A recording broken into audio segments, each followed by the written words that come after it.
Amara Jackson, a discreet millionaire, uncovers a troubling dip in her luxury brand's monthly sales. Determined to investigate, she trades her tailored blazer for a simple white t-shirt and faded jeans, stepping into her Manhattan flagship store unnoticed. There, the store manager's scornful attitude dismisses her as insignificant. Tensions escalate when an irate couple storms in, demanding a refund for faulty shoes and cursing the staff. The manager insists the shoes aren't theirs. But when the husband raises his hand to strike her, Amara intervenes, only to be told, "You're nobody, get lost." Then, her true identity is revealed. Who is this unassuming woman? Will disdain turn to respect? Where will this clash lead? Share where you're watching from in the comments, hit subscribe for our latest stories, and stay tuned to unravel the twist that'll leave you speechless. The first light of dawn crept through the sheer curtains of Amara Jackson's Harlem apartment, casting a soft golden glow across the minimalist space. At 6 a.m., the city was still stirring, its pulse a distant hum, but Amara was already wide awake, her mind a storm of numbers and instincts. She stood by her kitchen window, a steaming mug of chamomile tea cradled in her hands, her striking features softened by the early hour. At 32, this black woman had built an empire from nothing, a luxury brand, Ebony Elegance, that adorned the elite with handcrafted shoes and handbags. Yet her wealth hadn't changed her. Her apartment, with its thrift store furniture and single-framed photo of her late grandmother, spoke of a life rooted in humility. Amara's eyes, sharp and discerning, flicked to the tablet on her counter. The screen glowed with a report that had kept her up half the night. A 15% sales drop at her flagship Manhattan store, the crown jewel of her 12-location chain. The numbers were stark, undeniable, a jagged crack in the foundation of her legacy. She set the mug down, her fingers tracing the edge of the counter as she paced, her bare feet silent on the hardwood. Something was wrong. The designs were flawless, the marketing campaigns pristine. So why were customers turning away? The answer, she suspected, lay not in spreadsheets but in the heart of her store's culture. She sank into a worn armchair, her braids falling loosely over one shoulder, as she opened the report again. Graphs plummeted like a heartbeat flatlining. Customer foot traffic was down. Online reviews mentioned unwelcoming staff, and whispers of elitism had begun to taint her brand's name. Ebony Elegance wasn't just a business, it was her grandmother's dream, born from sketches on a kitchen table in a cramped Bronx apartment. Amara had poured her soul into every stitch, every curve of leather, building a reputation for quality and inclusivity. To see it falter now felt like a personal betrayal. Her phone buzzed, snapping her from her thoughts.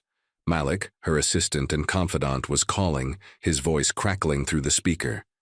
"Amara, you saw the numbers, didn't you? They're brutal." "Brutal's putting it lightly," she replied, her tone steady but laced with fire. "This isn't about supply chains or pricing. It's deeper. I can feel it." Malik hesitated, his sigh audible. "You're not thinking of going down there yourself, are you?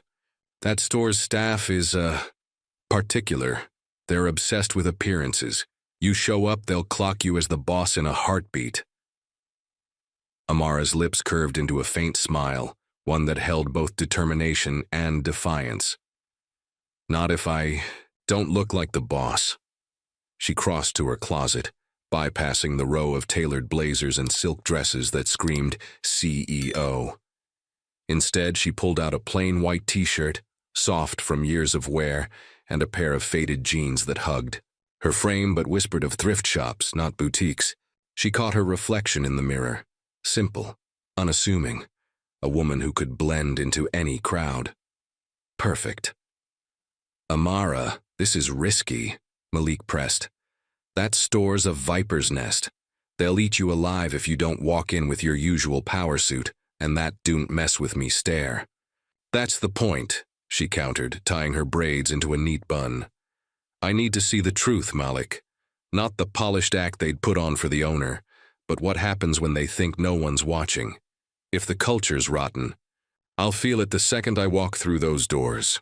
She moved to her desk, grabbing a worn leather tote that had seen her through college. Into it went the store's financials, staff profiles, and a notepad for observations. Her fingers brushed a photo tucked into the bag's pocket.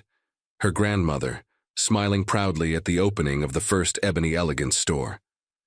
"This is for you," Amara murmured, her resolve hardening. She wasn't just fighting for profit, she was fighting for a promise. Malik's voice softened. "You're sure about this? No driver, no security? You're worth millions, Amara. People don't expect you on a bus." "Exactly," she said, slipping on a pair of scuffed sneakers. "They'll see a woman in jeans, not a millionaire. That's how I'll know what's broken." She glanced out the window where the city was waking, taxis honking, and street vendors setting up. "I'm taking the bus. It's part of being invisible." Malik groaned, but there was a hint of admiration in it. "You're impossible, just be careful, okay? Not everyone gets your kind of authenticity." "I'll be fine," Amara said, her voice a quiet blade. "I didn't build this company by playing it safe." She ended the call, her heart pounding, not with fear, but with purpose. She checked her reflection one last time, no makeup, no jewelry, just a woman with a mission. Nothing about her screamed wealth or power, but her eyes burned with the fire of someone who'd clawed her way to the top and wasn't about to let it crumble. As she locked her apartment door, the weight of the day settled on her shoulders. This wasn't just a reconnaissance mission, it was a reckoning. The Manhattan store was the face of Ebony Elegance, the place where her vision met the world. If it was failing, it wasn't just a business problem. It was personal. She stepped into the elevator, the hum of the descent mirroring the pulse of her determination. Outside, the Harlem streets buzzed with early morning energy. Amara joined the flow of commuters, her tote slung over her shoulder, her Metro card in hand. The bus stop was crowded, but she stood apart, her mind already in the store, imagining the gleaming displays and the staff who'd built her brand's reputation, or broken it. She boarded the bus, the doors hissing shut behind her, and as it rumbled toward Fifth Avenue, she felt the thrill of the unknown. What awaited her at Ebony Elegance? Would she find a minor glitch or a culture so toxic it threatened everything she'd built? The answers lay ahead, hidden behind glass doors and polished smiles. Amara leaned against the bus window, the city blurring past, and whispered to herself, "Time to see what you're made of." The journey had begun, and with it a story that would change her empire forever. The bus lurched to a stop on Fifth Avenue at 9:30 a.m., its brakes squealing as Amara Jackson stepped onto the bustling sidewalk. The Manhattan morning was alive. Taxis honked, heels clicked, and the scent of pretzels mingled with exhaust. She adjusted her worn leather tote. Her white gleaming storefront of Ebony Elegance loomed ahead, its glass facade reflecting the city's chaos like a polished mirror. Amara's heart quickened, not from nerves but from anticipation. In her faded jeans and white t-shirt, she was invisible, a ghost in her own empire, ready to unearth the truth behind her store's faltering sales. The weight of her grandmother's legacy pressed against her chest as she approached, her sneakers silent against the pavement. The store's display windows were a masterpiece, handcrafted leather handbags draped over velvet stands, stilettos that caught the sunlight like jewels. Amara paused, her breath catching. She'd sketched these designs herself, late nights hunched over a drafting table, each curve a testament to her vision. Now they stood as sentinels to a brand teetering on the edge. She pushed through the revolving doors, the chimes soft and unnoticed, stepping into the world she'd built from nothing. Inside, the air was cool, scented with leather and jasmine. The store was pristine, its marble floors gleaming, but something felt off. The shoe section was cluttered, displays haphazardly arranged, a far cry from the minimalist elegance Amara demanded. She moved toward a rack of handbags, her fingers brushing a buttery satchel she'd designed 3 years ago. It was perfect, yet the surrounding chaos dulled its shine. Her eyes narrowed, cataloging the flaws. Poor layout, sloppy presentation. The store was a shadow of her vision. At the counter, a cluster of employees chatted, their laughter sharp and careless. Amara's presence went unnoticed, her casual attire rendering her invisible. She counted 4 staff members, 3 young sales associates in sleek black uniforms, and the store manager, Vanessa Carter, a woman in her late 30s whose tailored blazer and pinned-up hair screamed authority. Vanessa's profile from the dossier flashed in Amara's mind. Efficient, ambitious, complaints of elitism. As Amara lingered near a display, Vanessa's gaze flicked toward her, scanning from Amara's scuffed sneakers to her plain t-shirt. Her lips curled into a barely concealed sneer. "Can I help you?" Vanessa's voice was polite but laced with condescension, as if Amara had wandered into the wrong store. Her eyes lingered on the faded jeans, her judgment palpable. "Just looking, thank you," Amara replied, her tone neutral, her smile a shield. She moved to a shelf of velvet-lined shoeboxes, inspecting their arrangement, but Vanessa's stare followed, heavy and dismissive. "She's probably here to waste our time," Vanessa muttered to an associate, a young woman with a E. Name tag reading Kayla. Her voice was low but deliberate, meant to be overheard. Kayla smirked, leaning closer. "Bet she's just taking selfies for her blog or something." Their laughter was a blade, sharp and practiced, cutting through the store's polished veneer. 2 other associates, a man and a woman, joined in, their whispers carrying, "Does she even know what this place sells?" Amara's jaw tightened, but she kept her composure, her fingers steady as she adjusted a misaligned shoebox. The words stung, not for her ego, she'd faced worse climbing to the top, but for what they revealed. This wasn't just rudeness. It was a culture of exclusion, a betrayal of everything ebony elegance stood for. She moved deeper into the store, her tote brushing her hip, her mind racing. This is why sales are down. They're turning customers away. She noted other walk-ins. A middle-aged woman in a tracksuit ignored.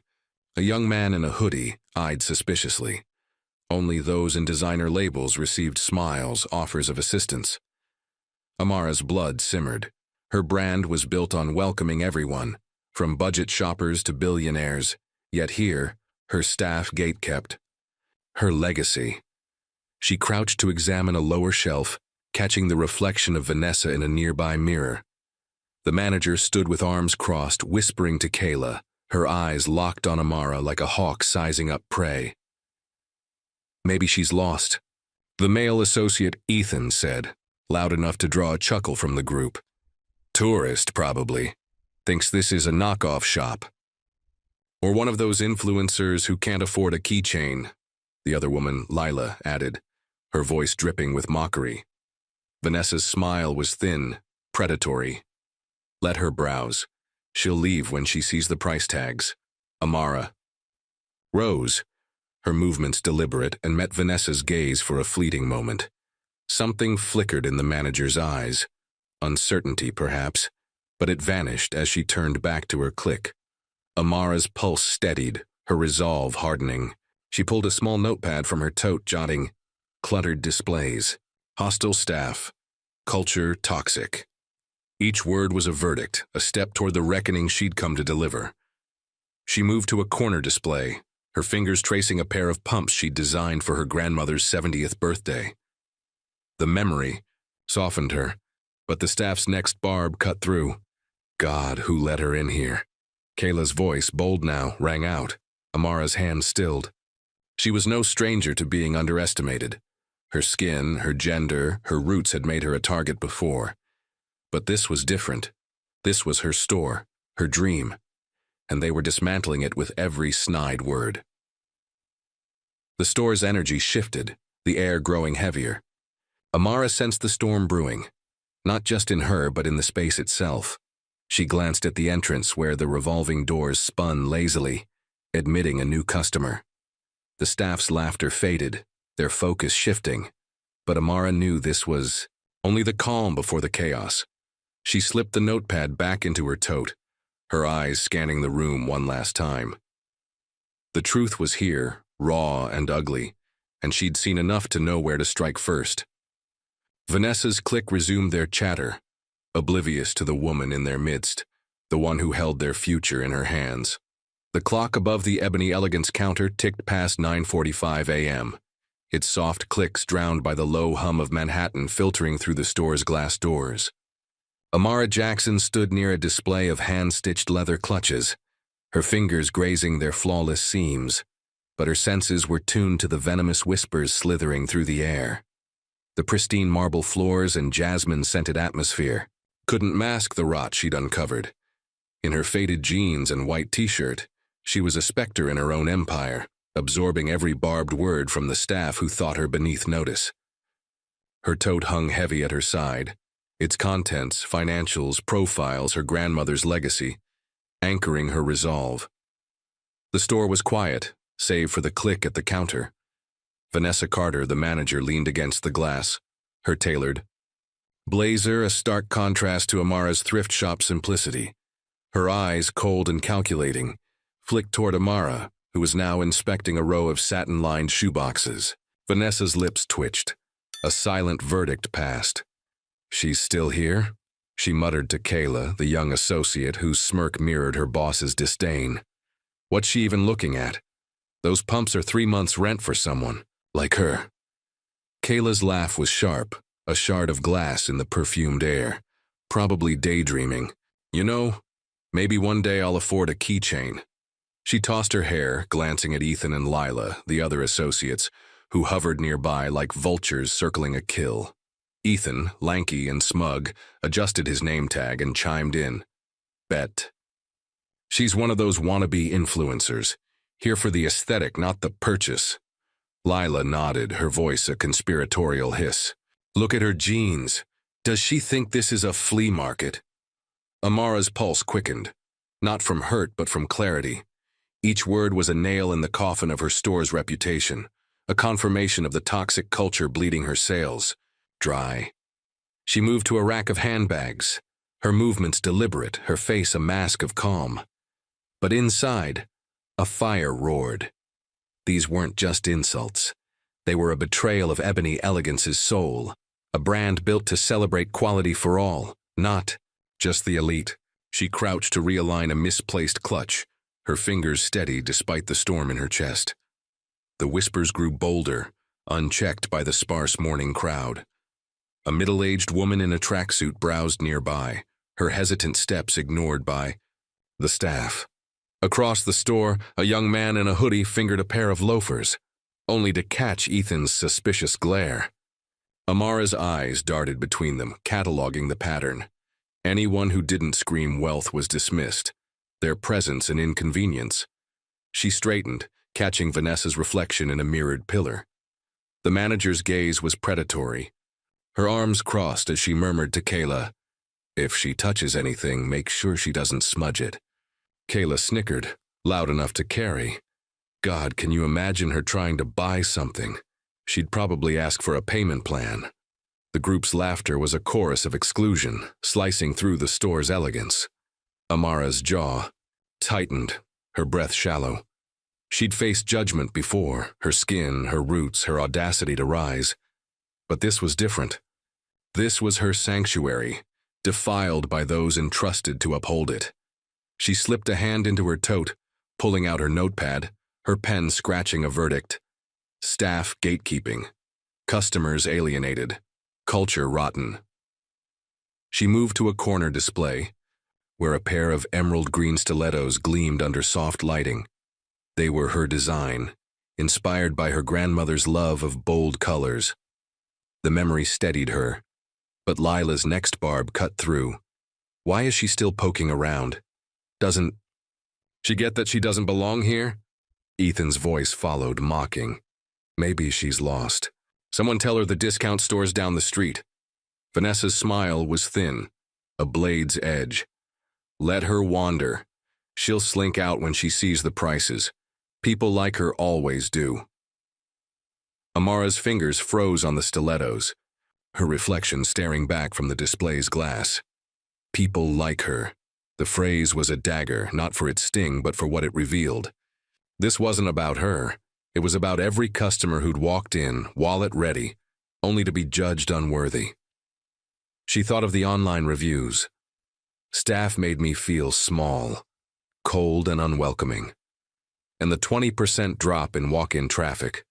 The math was cruel but clear. Her staff's elitism was strangling her brand. She shifted to a shelf of wallets, noting their cluttered arrangement.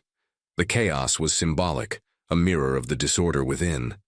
Another customer entered, a woman in a modest sundress, and Amara watched as Kayla rolled her eyes, whispering to Lila, "Another one who can't afford a thing."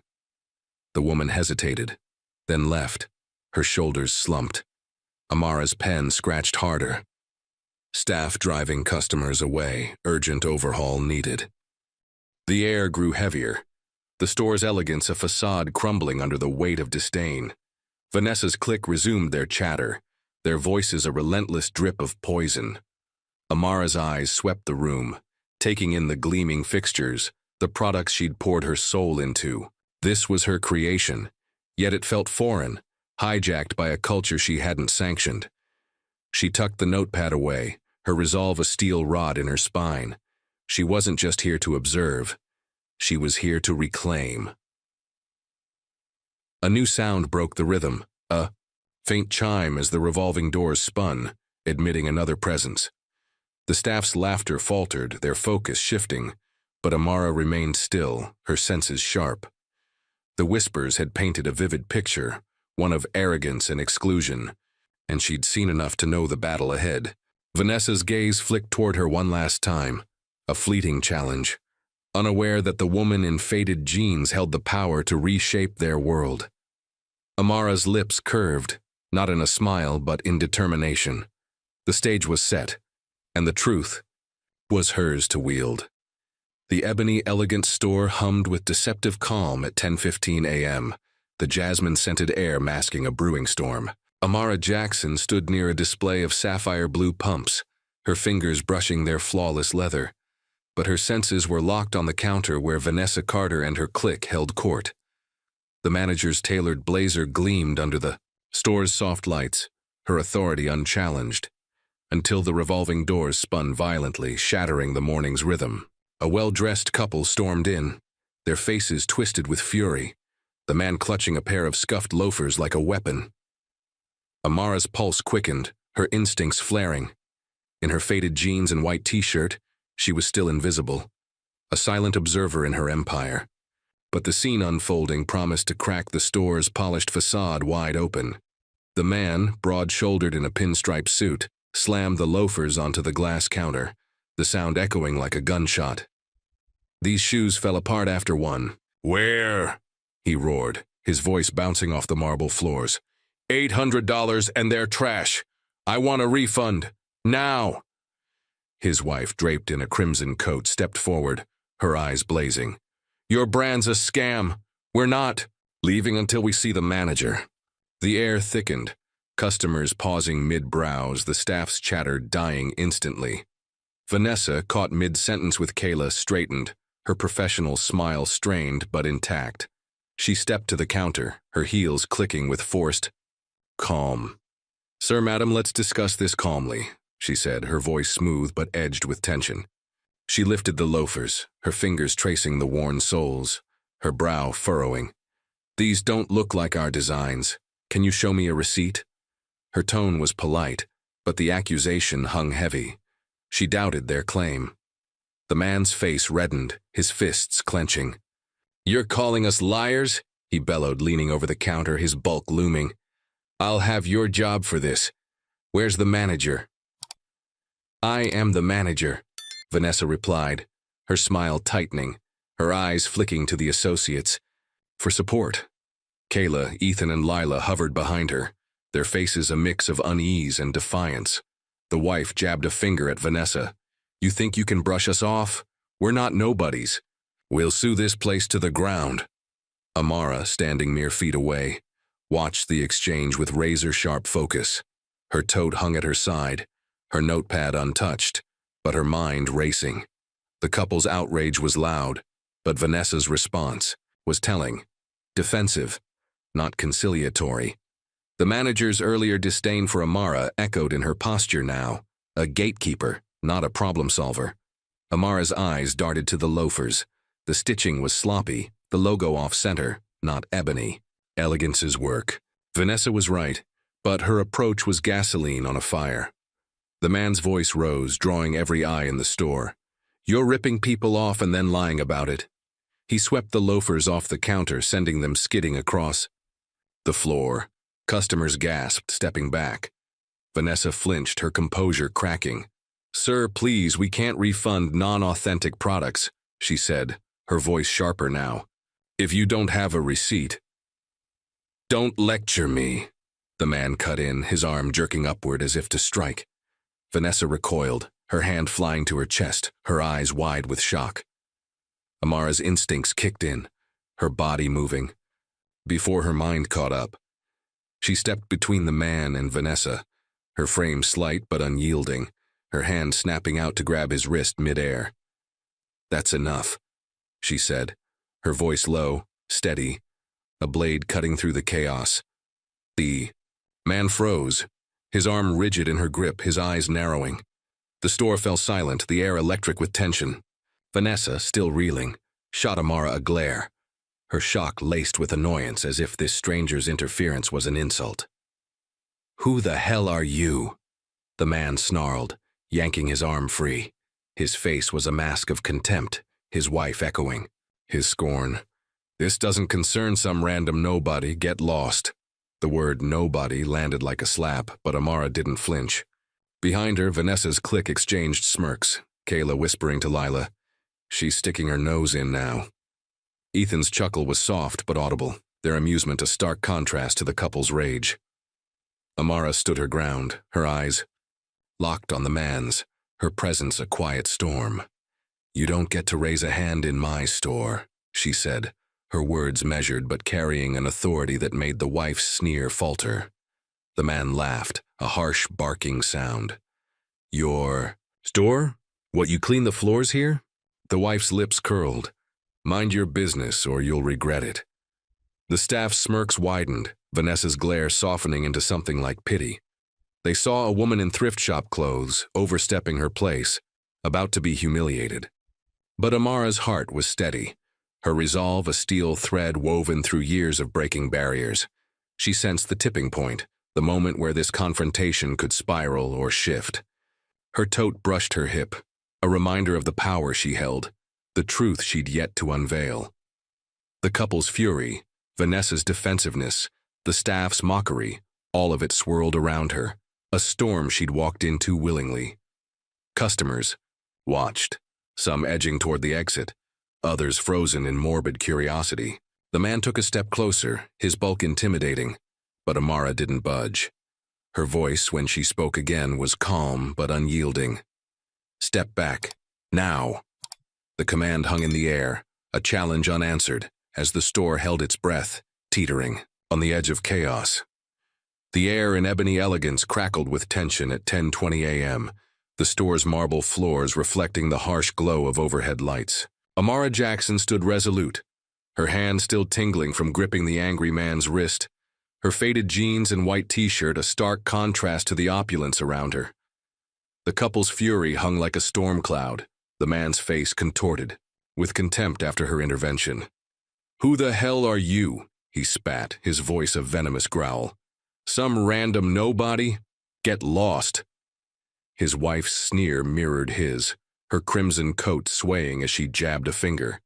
"This isn't your fight, scram." Behind Amara, Vanessa Carter's glare burned, her tailored blazer stiff with indignation at this stranger's audacity. The staff, Kayla, Ethan, and Lila, smirked from the counter, their whispers a soft hiss of amusement. The store was a powder. Keg and Amara held the match. She straightened, her slight frame radiating a quiet power that seemed to shift the room's gravity. The man's insult, nobody, echoed, but it didn't touch her. She'd been underestimated before, her skin, and roots a target long before she'd built her empire. Now, in her own store, the moment had come to shatter their illusions.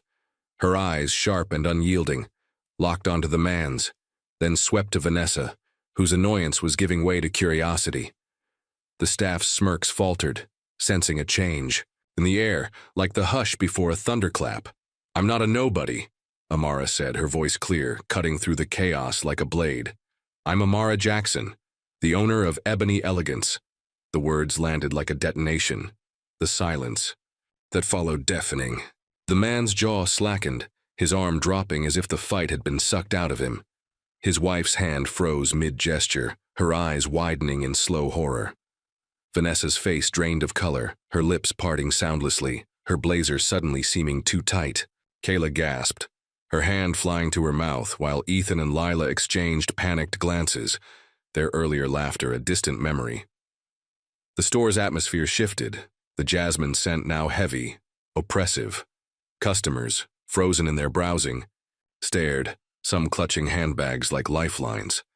The security guards stationed near the entrance straightened, their eyes flicking to Amara for direction. She stood unwavering, her tote brushing her hip, a silent reminder of the power she'd carried unnoticed. The couple's arrogance crumbled, the man stammering, You're the owner?" His wife's voice was a whisper. "But your clothes." Amara's gaze didn't waver. "My clothes don't change who I am," she said, her tone firm but not unkind. "But your actions, disrupting my store, making false claims, those have consequences." She turned to the guards, her voice steady. "Escort them out. They've caused enough trouble." The guards moved swiftly, one taking the man's arm, the other gesturing to the wife. "Wait!" the man protested, his bravado gone. "We didn't know. We'll leave quietly." His wife clutched her coat, her face pale. "Please, we didn't." "So you meant to intimidate," Amara cut in, her eyes narrowing. "And you brought counterfeit shoes to scam my brand. Our legal team will handle your accusations." The guards led them toward the revolving doors, the man's protests fading into the Manhattan hum outside. The doors spun shut, sealing the store in a stunned hush.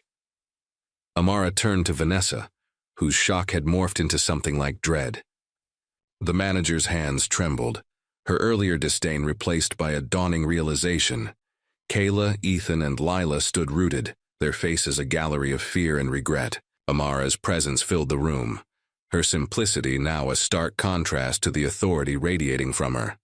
"You judged me," she said, her voice low but piercing, addressing Vanessa directly.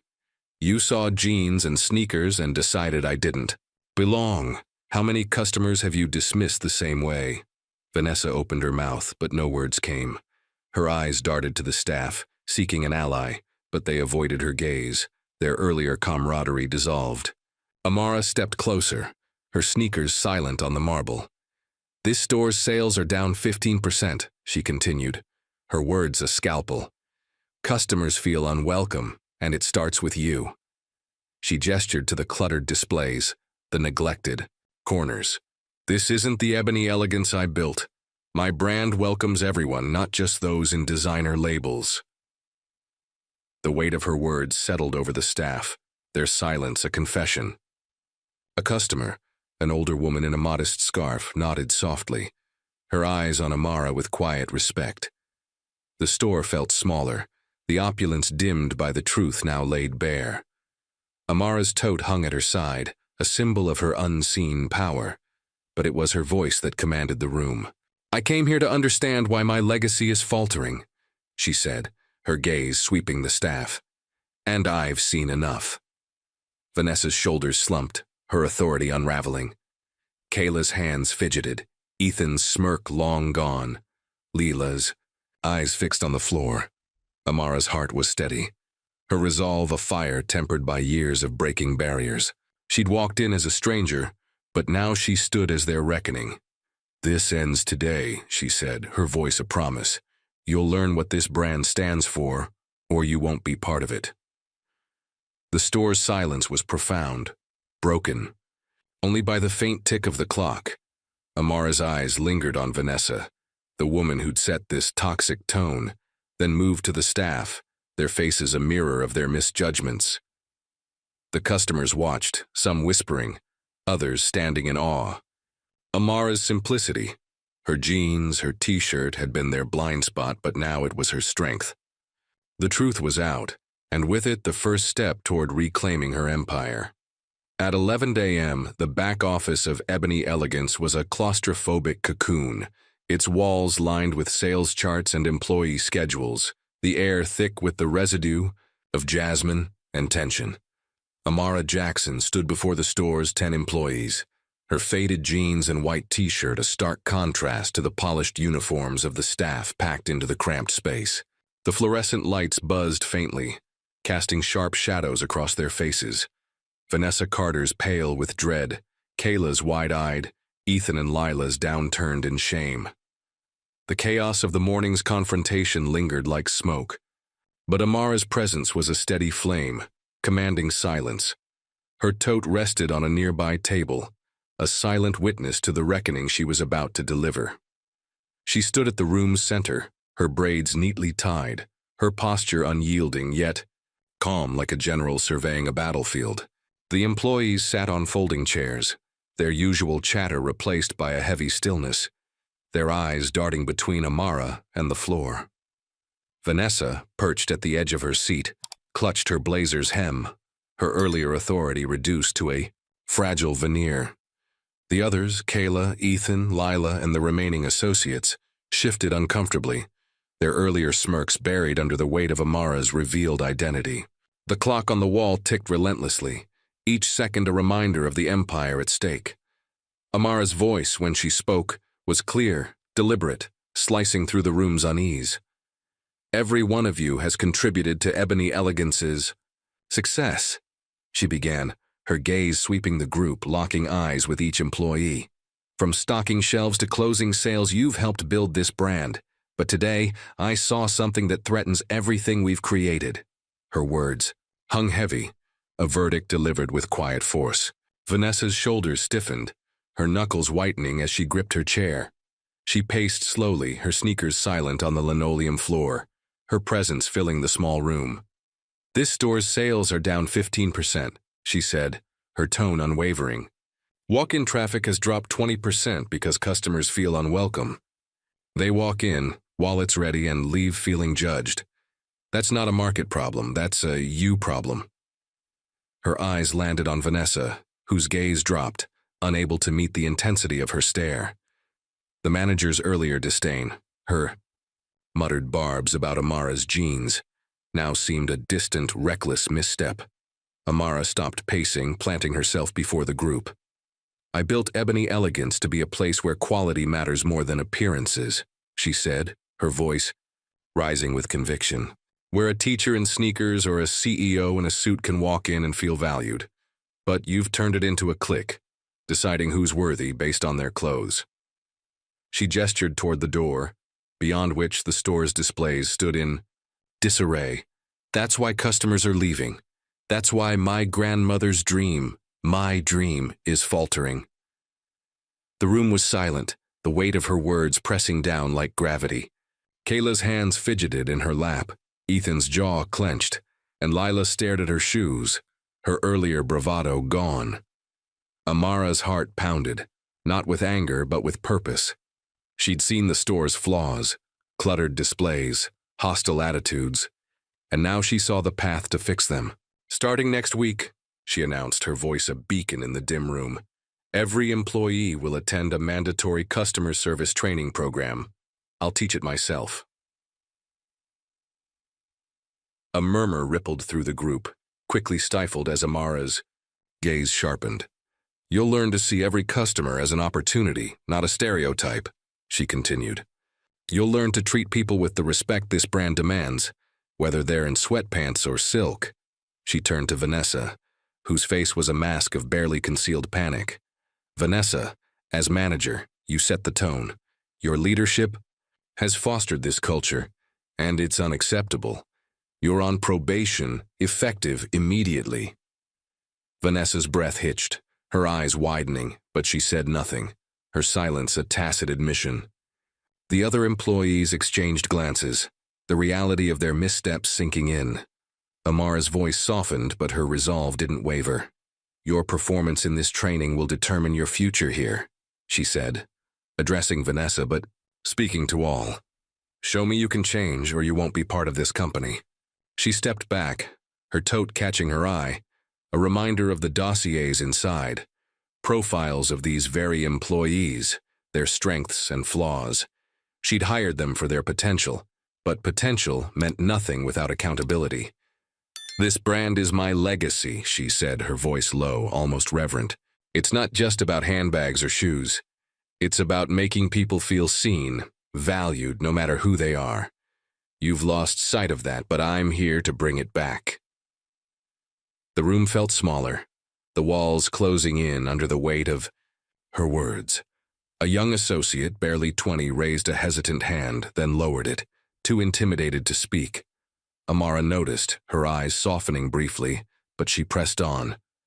"I'm giving you a chance to rebuild," she said. "Not for me, but for the customers who deserve better, for the brand that's bigger than any of us." Her gaze swept the group one last time, lingering on Vanessa, whose hands now lay limp in her lap, her authority stripped bare. The clock ticked past 11:10 a.m., the silence profound. The employees sat frozen, their faces a gallery of shock, guilt, and dawning realization. Amara's simplicity, her jeans, her t-shirt, had been their blind spot, but now it was her strength. She'd walked in as a stranger, but she stood now as their judge, their guide, their chance at redemption. "This meeting is over," she said, her voice a quiet command. "Prepare for the training. I expect your best." As the employees rose, their movement slow, Amara remained still, her heart steady. The battle for her store's soul had begun, and she was ready to fight. The sun blazed high over Fifth Avenue at noon, its light fracturing off the glass facade of ebony elegance, as Amara Jackson stepped onto the bustling sidewalk. The store's revolving doors spun shut behind her, sealing away the morning's chaos. The couple's outburst, her seismic reveal, the stunned faces of her staff. In her faded jeans and white t-shirt, she blended into the Manhattan crowd, her worn tote slung over her shoulder, but the fire in her chest burned bright. The confrontation had exposed the rot in her store's culture, and her words in the back office had set a new course. Yet, as she moved toward the bus stop, the weight of Vanessa's silence lingered, a loose thread in the tapestry of her resolve. The city pulsed around her, taxis weaving, vendors shouting, pedestrians surging. Like a tide, Amara's sneakers scuffed the pavement, her braids swaying as she navigated the throng. Her mind replayed the meeting, Vanessa's pale face, the staff's guilt, her voice cutting through their defenses. She'd laid down the law, mandatory, training, probation for the manager. But the real test was yet to come. Could they change, or would her empire demand a deeper purge? The question gnawed at her, sharp and insistent. A voice broke her thoughts, breathless and unsteady. "Ms. Jackson," Amara turned, her eyes narrowing as Vanessa Carter hurried toward her, her tailored blazer slightly askew, her heels clicking frantically.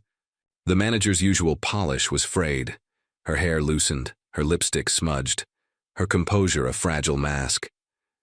The sidewalk crowd parted instinctively, sensing the urgency, as Vanessa stopped short, her chest heaving. "Please, I need to talk to you," she said, her voice trembling, a stark contrast to the disdain she'd wielded hours earlier. Amara's expression remained impassive, her tote a steady weight at her side. She crossed her arms, her gaze piercing. "What is it, Vanessa?" Her tone was calm but unyielding, a quiet challenge that made the manager flinch. The city's din faded, the moment narrowing to the two women on the sunlit pavement. A world, hanging in the balance. Vanessa's hands twisted together, her knuckles pale. "I'm so sorry," she stammered, her eyes darting to the ground, then back to Amara. "For this morning, for everything. I didn't know who you were, and I—" Her voice cracked, her usual confidence shattered. "I was wrong. I shouldn't have treated you like that." The words spilled out raw and unpolished, a plea wrapped in desperation. Passers-by glanced curiously, but Amara's focus was a laser, cutting through the apology to the truth beneath. "That's the problem, Vanessa," Amara interrupted, her voice low, steady, a blade honed by years of breaking barriers. "You shouldn't need to know who someone is to treat them with respect."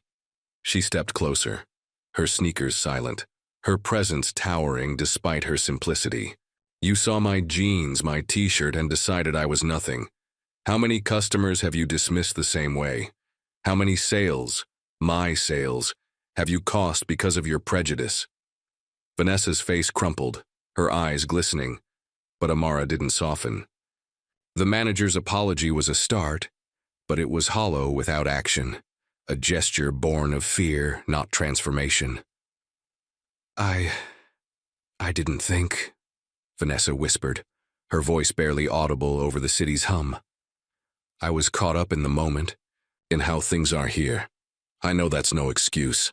She swallowed hard, her hands trembling. I want to make this right. I'll take the training seriously, I swear. Please give me a chance. Amara studied her, her gaze unrelenting, searching.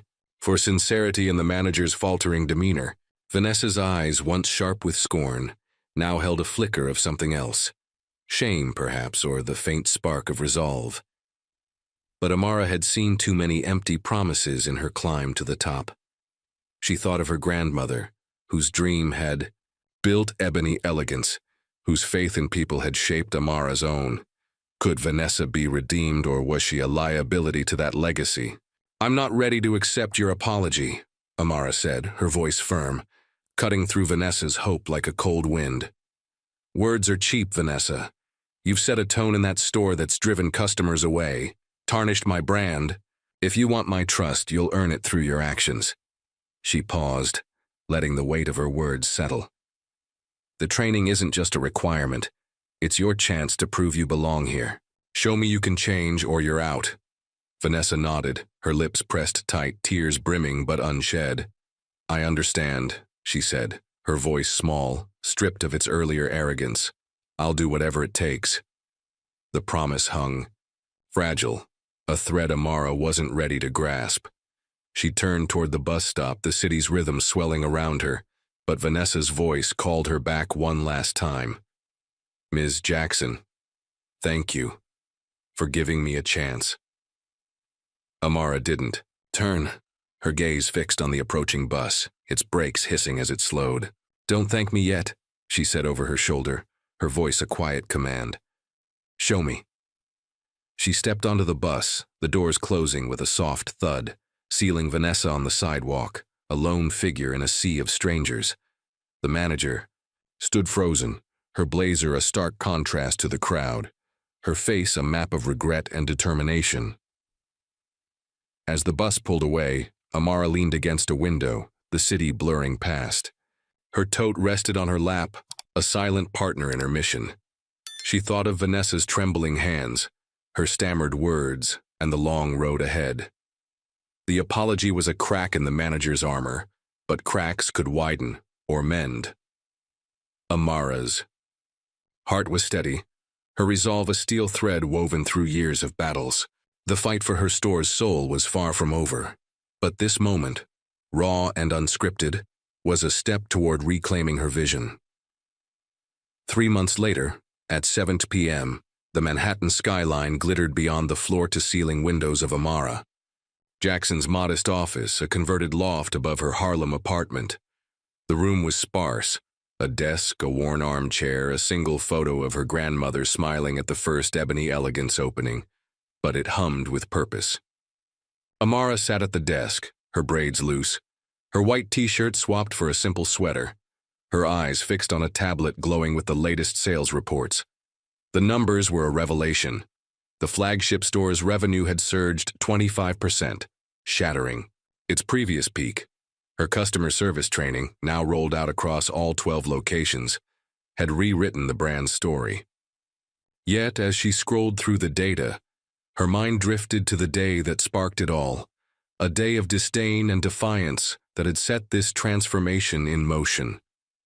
She leaned back, the tablet's light casting shadows across her face, her fingers tapping a rhythm of quiet triumph.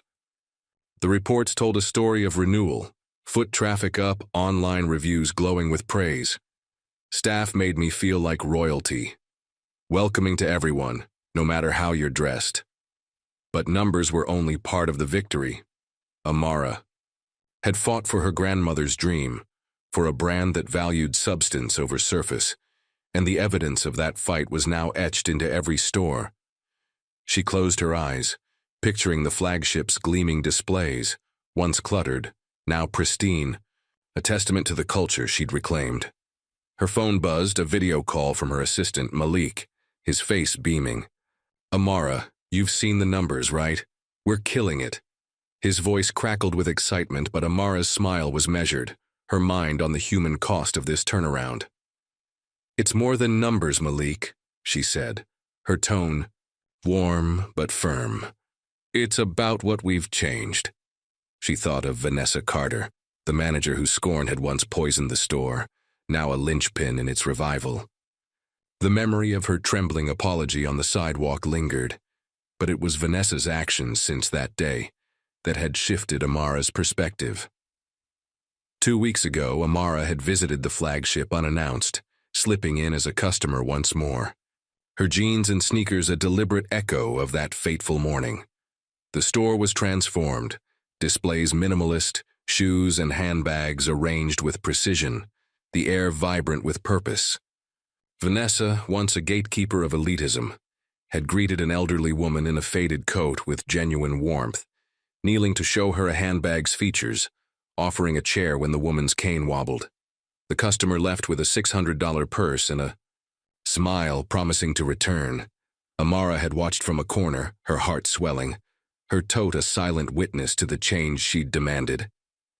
Vanessa's turnaround was no fluke. The training, 6 grueling weeks led by Amara herself, had been relentless, a crucible of role plays, customer scenarios, and raw discussions about bias. Amara had stood before her 200 employees, her voice a blend of steel and empathy, challenging them to see every customer as a story, not a stereotype.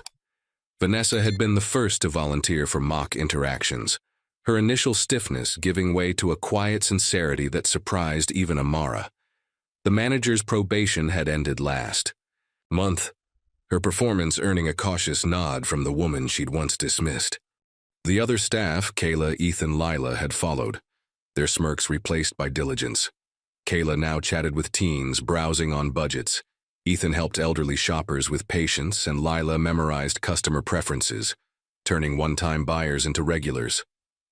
The store's energy was electric, a far cry from the cold exclusivity Amara had walked into. Online, customers raved, "I wore sweats and felt valued. Best service I've ever had." The flagship's success had rippled to other locations, each store now a beacon of Amara's vision. She opened a company-wide meeting on her laptop, the screen filling with 200 faces from across her empire. "Ebony elegance isn't just about luxury," she said, her voice resonating through the virtual room. "It's about making people feel seen, valued, no matter who they are. You've proven that's possible, and I'm proud." The employees nodded, some smiling, others teary. Vanessa's face among them, her eyes bright with a newfound purpose. Amara's words were a celebration, but also a reminder. This was her legacy, and they were its stewards. As the call ended, Amara stood, crossing to the window. The city sparkled below, a constellation of lives and stories. She thought of the morning 3 months ago, the couple's rage, Vanessa's sneer, her resolve to act. That day had been a wound, but also a catalyst, exposing flaws she could no longer ignore. The training, the cultural shift, the soaring sales, they were the fruits of that pain, proof that transformation was possible when rooted in accountability. Her tote sat on the desk, its worn leather a symbol of her journey. She touched it, feeling the weight of her grandmother's photo inside, the woman whose dream had fueled her own. Vanessa's face flashed in her mind, no longer the arrogant manager but a leader reborn, greeting every customer with care. The store was hers again, not just in profit but in spirit. Amara's lips curved, a quiet smile of triumph. The fight had been worth it, and the roots of change were deep, promising a future as vibrant as the city beyond her window. The Harlem night was alive at 8 p.m., its pulse thrumming through the open window of Amara Jackson's apartment, where city lights painted a mosaic across the hardwood floor. She stood by the window, a silhouette against the Manhattan skyline, her braids loose, her white t-shirt and faded jeans a quiet rebellion against the wealth she'd earned. The air carried the faint hum of traffic, the laughter of neighbors, the heartbeat of a city that had shaped her. In her hand, a chipped mug of chamomile tea steamed, its warmth grounding her as she gazed out, her mind weaving through the triumph of the past 3 months. Ebony elegance, her empire of handcrafted luxury, was no longer just a brand. It was a testament to a vision reborn, a legacy forged in the crucible of one transformative day. Her apartment was a sanctuary of simplicity, its thrift store furniture and single-framed photo of her grandmother, a stark contrast to the opulence of her stores. The photo, perched on a shelf, caught her eye, her grandmother's smile radiant at the first shop's opening, a reminder of the dream that had carried Amara from a Bronx tenement to the top. She set the mug down, her fingers brushing the frame, her heart swelling with a quiet pride. The flagship store's sales had soared 25%, her customer service training had reshaped her 12 locations, and online reviews glowed with praise for a brand that welcomed all. But this victory was more than numbers. It was personal, a promise kept to the woman who'd believed in her. Amara crossed to her desk where her worn leather tote rested, its contents, dossiers, sales reports, a notepad, a chronicle of her journey. She opened the notepad, its pages filled with observations from that fateful morning. Cluttered displays, hostile staff, culture toxic. Those words, scrawled in anger, had been the spark. She'd walked into her store as a stranger, dismissed, in her jeans, only to unveil her power and demand change. The memory of Vanessa's sneer, the couple's rage, the staff's shock. It was a wound that had healed into strength, a scar she wore with honor.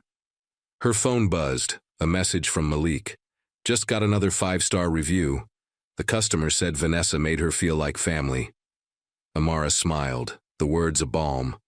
Vanessa, once the architect of exclusion, had become a cornerstone of the store's revival, her warmth now greeting every customer, from teens in hoodies to elders with canes.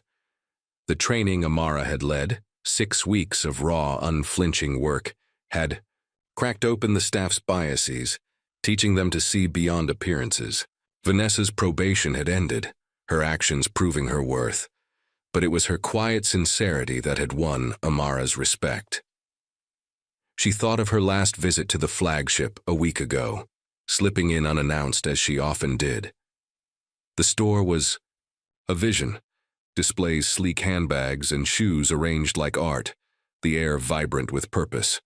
A young mother in sweatpants browsed, her toddler in tow, and Kayla, once snide, knelt to show the child a shiny keychain, her smile genuine. Ethan helped an elderly man try on loafers, his patience a far cry from his earlier smirks. Lila memorized a customer's name, turning a one-time buyer into a regular. The store was alive, its soul restored, and Amara had stood in the shadows, her tote at her side, her heart full. The city's lights twinkled, each a story, and Amara felt her woven into them. She'd never sought the spotlight, never traded her jeans for the trappings of wealth. Her bus rides, her thrift shop finds, they were her anchor, a reminder of the girl who'd sketched designs on a kitchen table. Yet her simplicity had been her power, a cloak that let her see the truth. The staff had seen a nobody that morning, blind to the visionary who'd redefined their world. The irony wasn't lost on her. Their greatest mistake had been her greatest opportunity. She crossed to the window, the mug warm in her hands again. The training had spread beyond her stores, its principles shaping how her 200 employees saw the world. Customers wrote of feeling valued, of staff who listened, who cared. One review lingered in her mind. I walked in nervous, dressed down, but they treated me like I mattered. That was her legacy. Not just handbags or profits, but a culture that lifted people, that saw substance over surface. Her grandmother's dream, once a fragile seed, had grown into a forest, its roots deep and unyielding. Amara's lips curved, a quiet smile of triumph. She thought of Vanessa, now a leader who greeted every customer with care, of the staff who'd shed their arrogance, of the customers who returned because they felt seen. The store was hers again, not just in sales, but in spirit. She set the mug down, her eyes on the skyline, where the city's pulse matched her own. The fight had been fierce, but the victory was lasting. A legacy not of wealth but of respect, forged by a woman in jeans who dared to demand better. As the night deepened, Amara stood still, the city's song wrapping around her. Ebony. Elegance was more than a brand. It was a promise, a beacon, a story of transformation.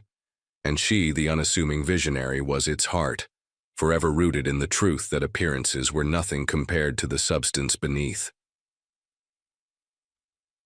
Thank you for joining us on Amara Jackson's journey in A Hidden Millionaire's Lesson in Respect.